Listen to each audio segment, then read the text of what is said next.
Welcome to the Naina Redhu Experience. Welcome to another episode of the Naina Redhu Experience. I had started a new series the last time called Influencer Marketing for Brands. This is in continuation of that. I had intended to do part 2 today, but I have had some questions after I did part 1, and I'm going to answer those questions first. So the last time I had spoken about things like what things to consider before you even get to working with an influencer. So as a brand, what are the things you should consider? And I had spoken about a couple of points under that, one of which was branding and branding design and logos, etc. The question I have gotten, I think I got that question before I recorded that episode, so I have kind of answered that question.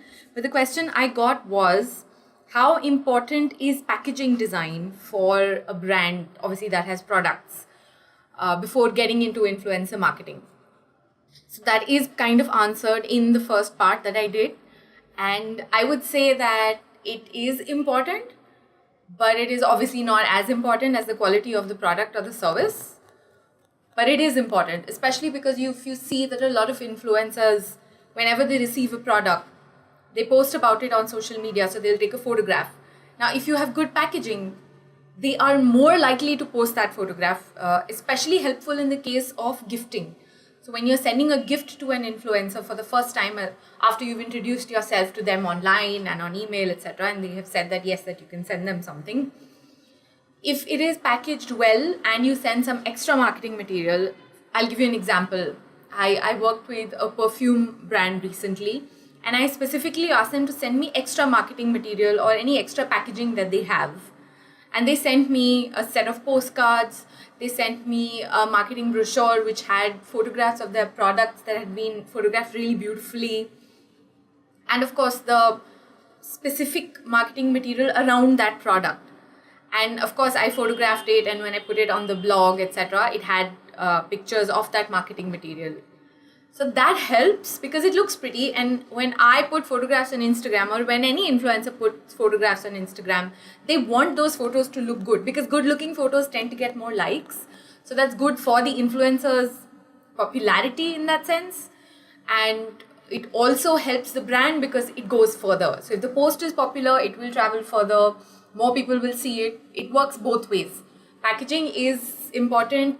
You don't have to look at it just from the influencer's point of view, or if you are doing influencer marketing. You also need to consider it from the point of view of your customer. Like, is packaging important to your customer? And it is, isn't it?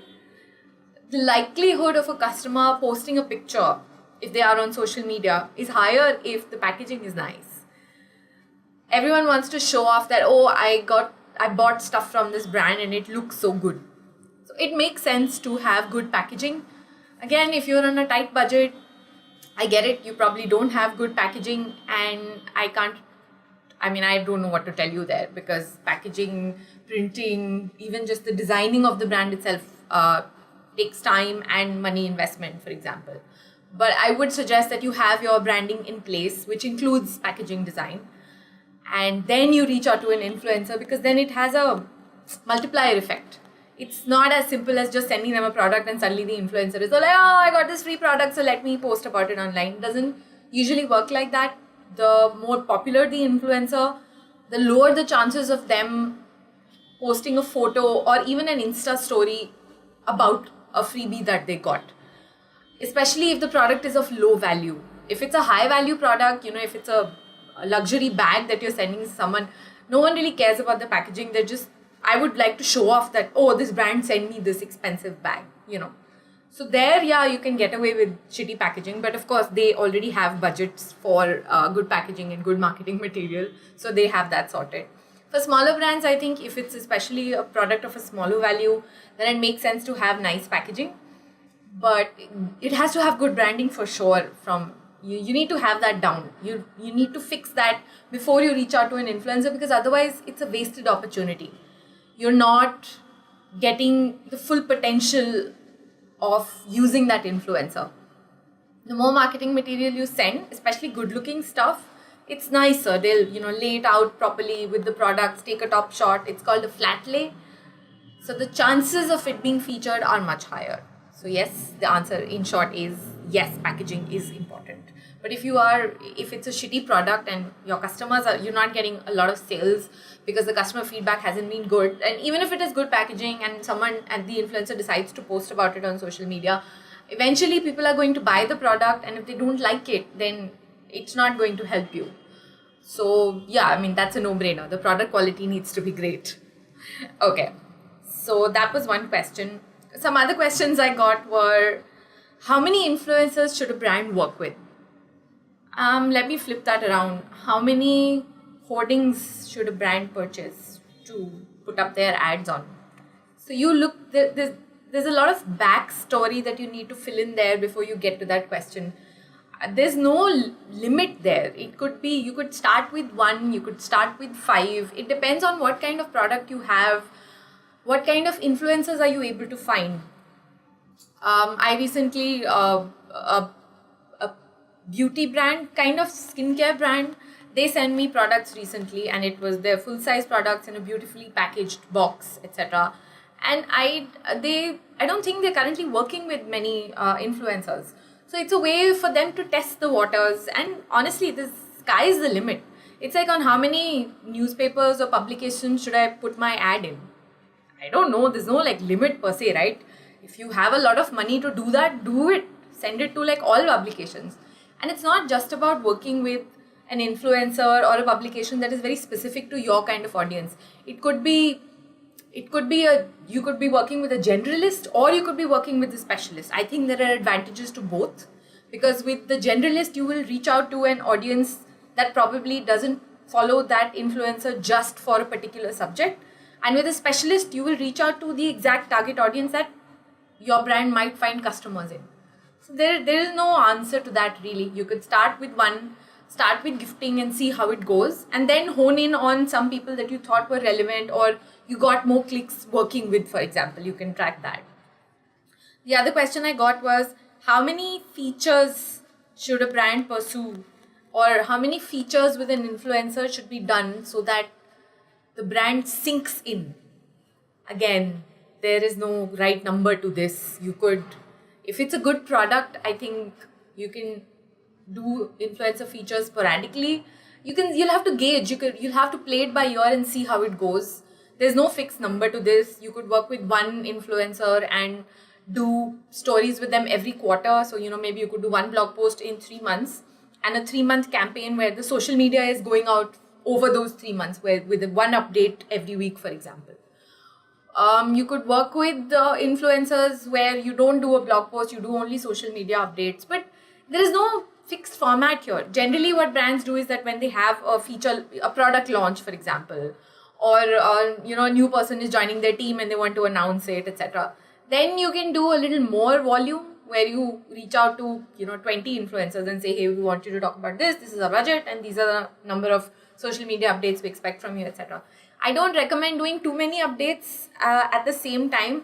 One, because you won't be able to measure from where you're actually getting the results, which influencer has shared stuff and then people are coming. But you can do that if you're using a blog on Instagram, for example. There's no way to track URLs unless you have a business relationship with Instagram, in which case good luck and tell me how you did it.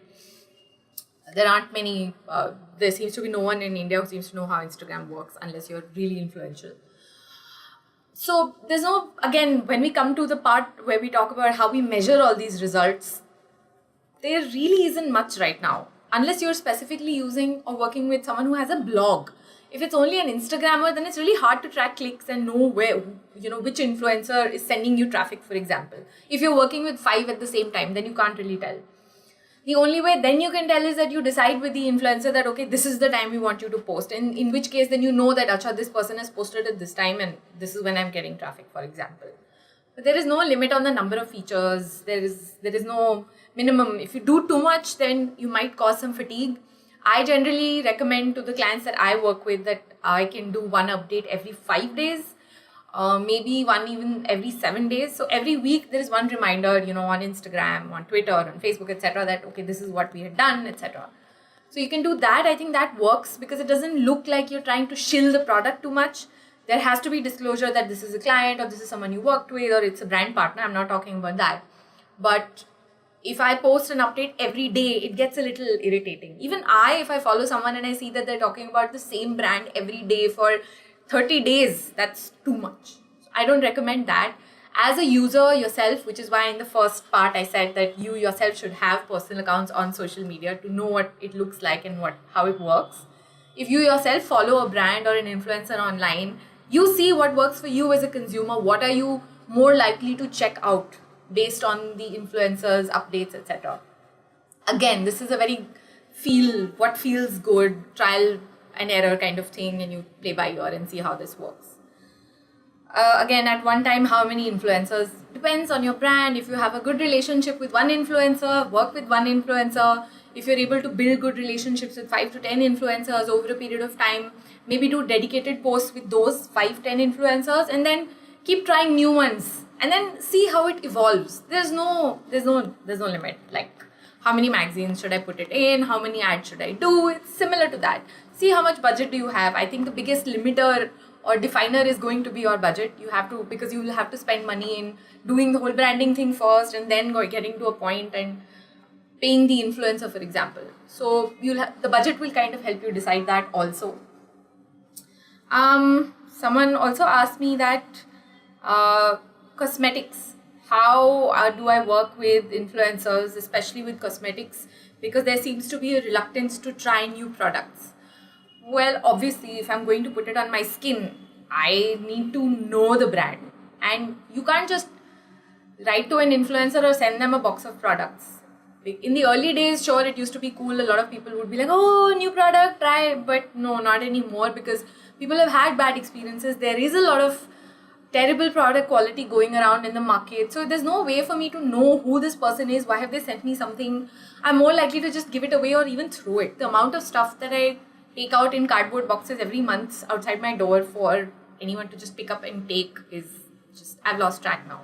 Because it is true. It's a new cosmetic product I've never heard about. I don't know you. I've never heard anyone else talk about it. So maybe what you can do is you can first set up a relationship. You have to have a relationship. Maybe have a meeting with an influencer. Again, it requires investment, whether time or money. So it's not as simple as saying, oh, cosmetics, nobody wants to try it. That's not true.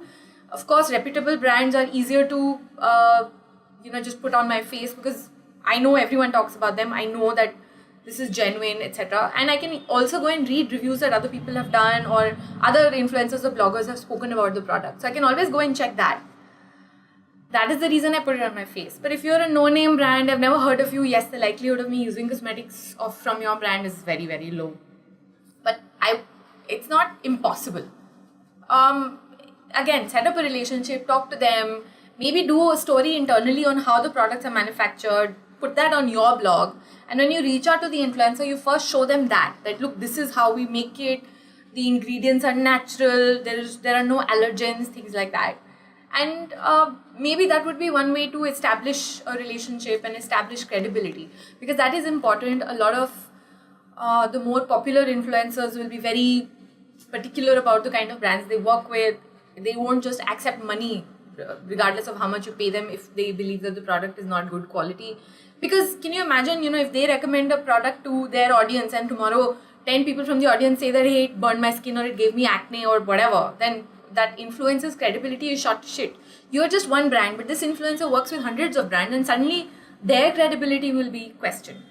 So yeah, you have to establish a relationship. Obviously, your product has to be good, and you can do it. It's not impossible. It's probably a little harder than, for example, maybe someone sending someone shoes, because the shoe is not immediately going to harm me. And if I wear a shoe of a bad quality over a long period of time, that's when I might be like, oh, maybe it gave me a permanently pulled muscle or something like that.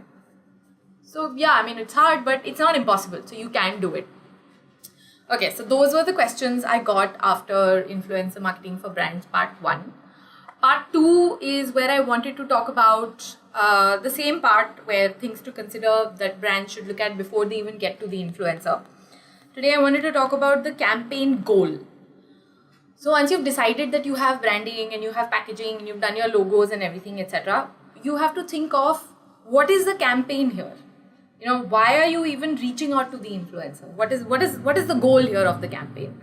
So, for example, like I said, you might have a new product, you might have a new service that your brand is launching, you might have a new person on the team, there might have been an international regulation passed which now allows you to do something that your brand wasn't able to do earlier, for example.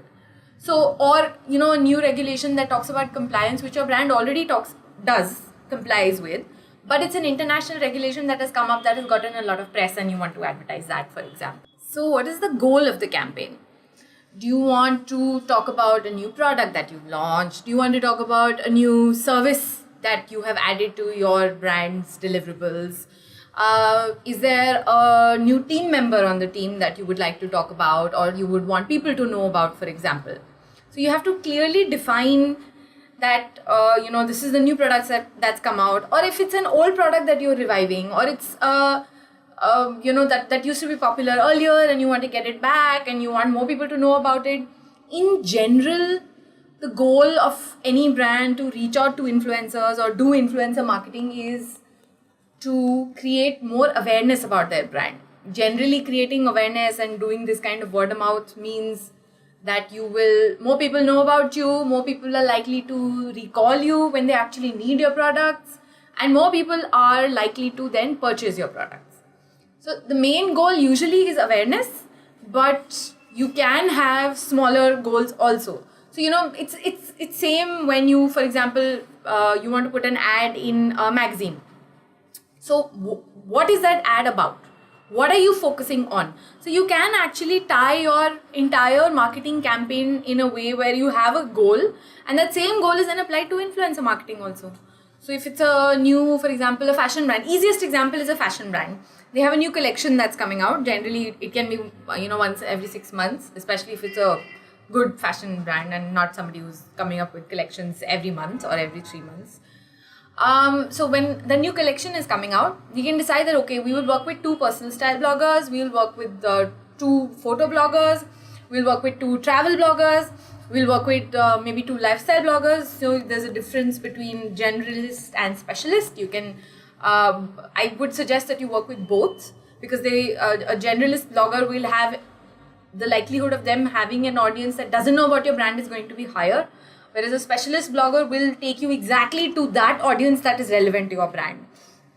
So there are advantages and disadvantages in both. Then once you know that, okay, these are the bloggers we're working with, then you tell them that, look, our marketing campaign goal is this. We want to talk about this new collection that's coming out. Obviously, that will help push our sales. So you can give, one outfit to one personal style blogger, another outfit to another blogger, another outfit to another blogger.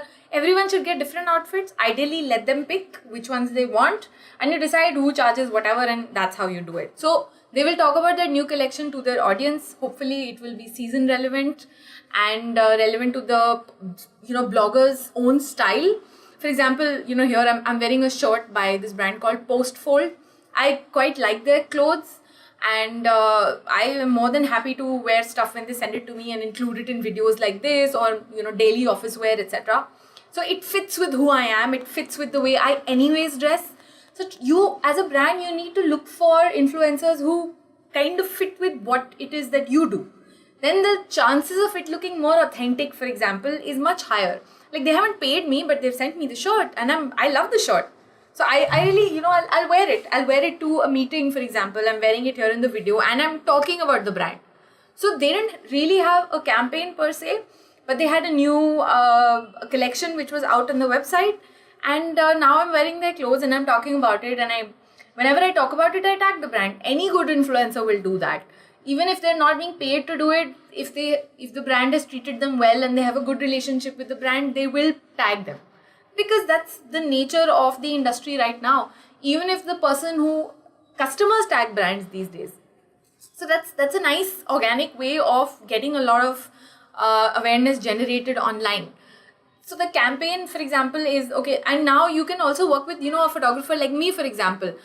If it's a fashion brand, and you can actually take me behind the scenes and see how is the product actually being made, from, the fabric being made or woven, for example, if there's embroidery happening, if the fabric is being dyed, for example, what are the colors, where is that VAT? So literally it's everything behind the scenes, cutting, pattern making, even the designer actually sketching the clothes. And maybe then you have a runway show, so you can actually have behind the scenes of the runway. And I've done this for a bunch of designers. I think this is a good way of using influencer marketing, because through whatever the influencer does, and assuming you are reusing the content that they're creating for you, you reach out to your customers in a way where they're like, oh, so this is how this designer works behind the scenes. How cool. That is, it stays in your head. It's not just the next time when you go and buy a dress or an ensemble from the designer, you're like, oh my God, I saw that being made.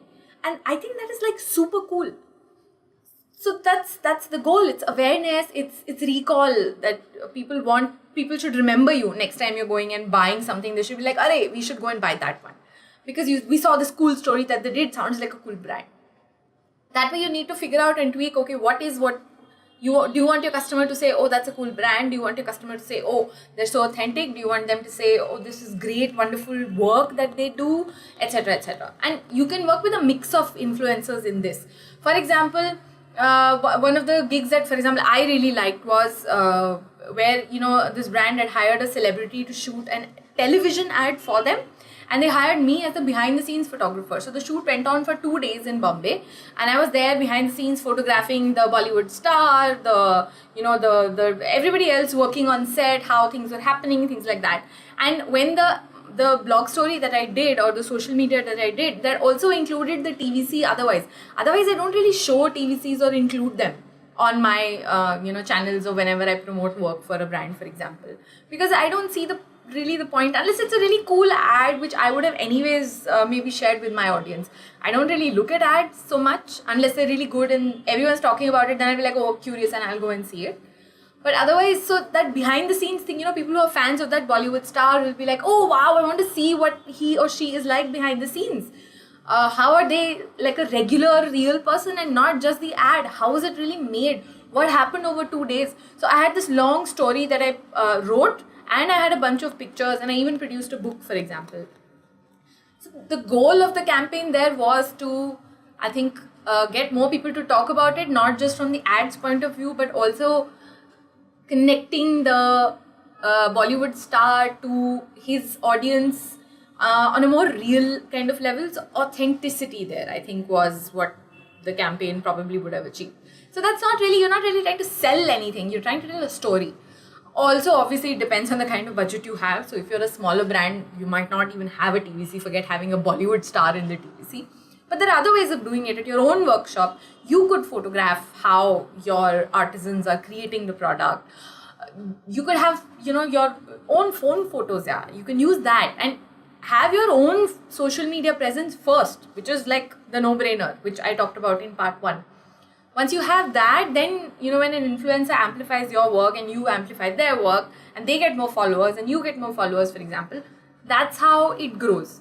So like any other marketing campaign, influencer marketing is also marketing, and you need to figure out what your goal of the campaign is, whether it is awareness for the product, that a new product is being launched, new collection is being launched, shoes. Fashion, I think, as a category is much easier to work on because there are so many examples and more influencers tend to lean towards the fashion side. But you can do it in any category, really. I mean, I could come up, sit and brainstorm like so many ideas depending on what category or brand it is and what the goals are. But you need to know that, okay, this is why we're doing it, and then you work backwards from there. You can't reach out to 50 influencers and say, "Arey, ye to hua hi nahi." Because if you don't know what the goal is, how are you going to convey it to the influencers?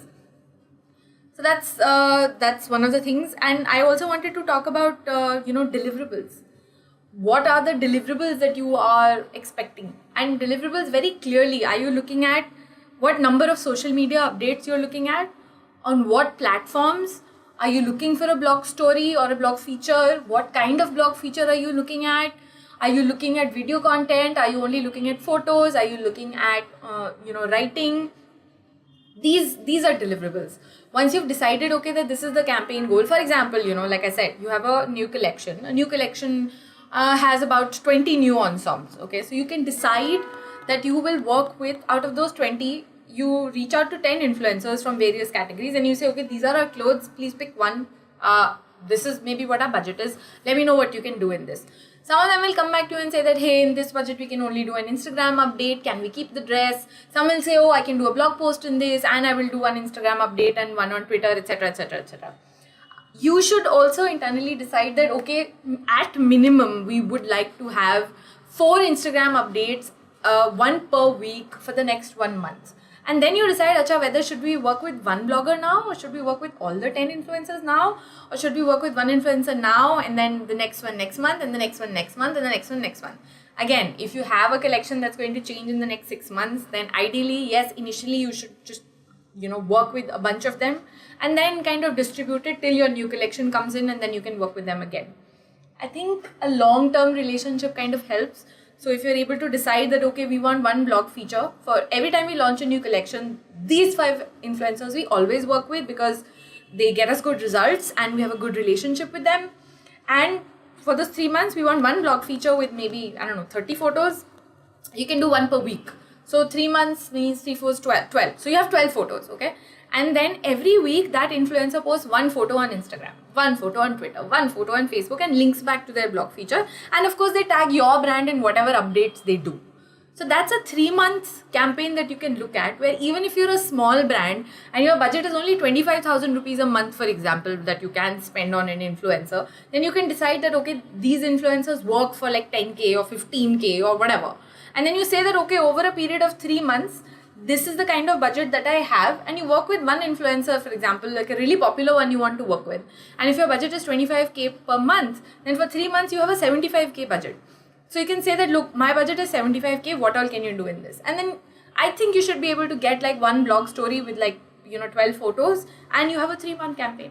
So you need to think about, whether you want to work with a really popular influencer, you want to work with mid-level influencers. Generally, mid-level is considered like between 20 to 50,000 followers on platforms. I don't really know. There's no definition per se. In India, especially, the market is very different compared to what it is outside. But after you've decided you've done your branding, you have everything, your brand is on social media, you've used social media for a while, then you decide what the campaign goal is, and then you decide what are the deliverables that you are expecting from an influencer. It will also depend on where all the influencer is present online. It's not as simple as you saying, oh, I want 10 Snapchat posts and we want to work with Naina, and then Naina tells you that Naina is not on Snapchat. So you need to do that bit of research, obviously, which I have talked about. I will be talking about. There are several parts to this. You can send me questions if you're a brand and you've been wondering how to get onto this influencer marketing bandwagon. And I'm always available for one-on-one consulting as well. The third part that I'm going to be talking about next time, I'm going to be talking about content. Reuse, what kind of content on what platform, etc. I might also get into measurement, although there really isn't much available in terms of measurement unless you're doing it manually. And my this influencer marketing for brands series, I think, would be more applicable to smaller and medium-sized brands who have probably never ventured into influencer marketing previously and are curious and would like to see how this works. For larger brands, I don't think most of this will be relevant because you're probably anyways working with a digital agency, and I'm sure you couldn't be asked to make your own social media accounts. But yeah, I can, this again is all based on my experiences, how I have done it, the kind of work that, the brands that I have worked with, their experiences that they've told me about, and some questions that you probably didn't even know you had to ask. Thank you for listening. This was the 46th episode of the Naina Redhu experience and the second part of the new series called Influencer Marketing for Brands. Thank you for listening. Send me questions. Bye-bye.